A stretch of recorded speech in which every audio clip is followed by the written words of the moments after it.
अब यहाँ पे हमारे पास बड़ा ही डरावना क्वेश्चन है भाई, ठीक है, तो देख के डर नहीं जाना है। क्वेश्चन में क्या बोला है, in a given AC circuit if only switch S1 is close then phase difference आपको 30 डिग्री बताया है, while only if only switch S2 is close then phase difference आपको 60 दे रखा है, ठीक है।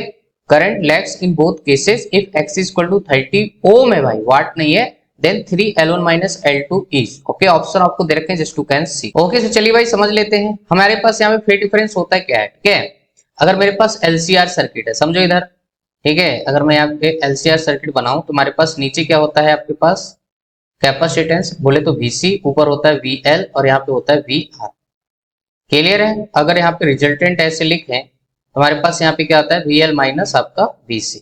क्लियर है, ये हमारे पास RMS वैल्यू, राइट। तो यहाँ पे जो फेज डिफरेंस आता है दैट इज 10 फाई, ये जो एंगल होता है ना यहाँ पे 10 phi, that is given as perpendicular VL minus VC।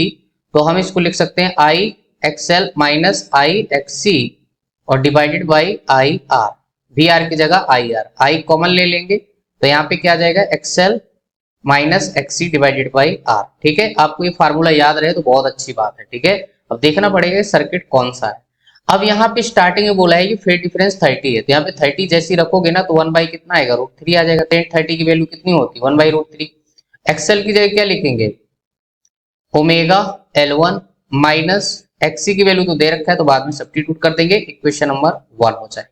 ठीक, H2 अपन क्या करेंगे, क्लोज करेंगे ना, ये तो फर्स्ट का केस हो गया। तो हमारे पास फिर से 1060 बनेगा यहाँ पे, तो 1060 की वैल्यू होती है √3 इक्वल टू कितना हो जाएगा, L2 ओमेगा माइनस XC और डिवाइडेड बाई क्या हो जाएगा R, ठीक है। दोनों को भाग लगा दीजिए भाई, दोनों को जैसे ही भाग लगाएंगे तो हमारे पास क्या हो जाएगा, वहां पे लिखा हुआ है 1 बाई √3 और यहाँ पे अगेन √3 हो जाएगा, समझ रहे कि नहीं।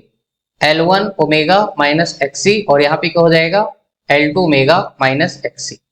क्लियर है, RR गेट कैंसल आउट। हमारे पास यहाँ पे क्या बन जाएगा, 1/3 और equal to L1 omega minus XC और ये हो जाएगा आपके पास L2 ओमेगा माइनस XC, ठीक है। XC की वैल्यू कितनी दे रखी, 30 ओम। XC की वैल्यू यहाँ पे 30 ओम पुट कर देंगे और क्रॉस मल्टीप्लाई चाहे तो कर सकते हैं, ठीक है। तो L2 ओमेगा माइनस 30, ठीक है, इक्वल टू यहाँ पे 3L1 ओमेगा माइनस यहाँ पे कितना हो जाएगा, 30 इंटू 3, 30 इंटू यहाँ पे 3 इंटू 30 भी कर सकते हो आप, ठीक है।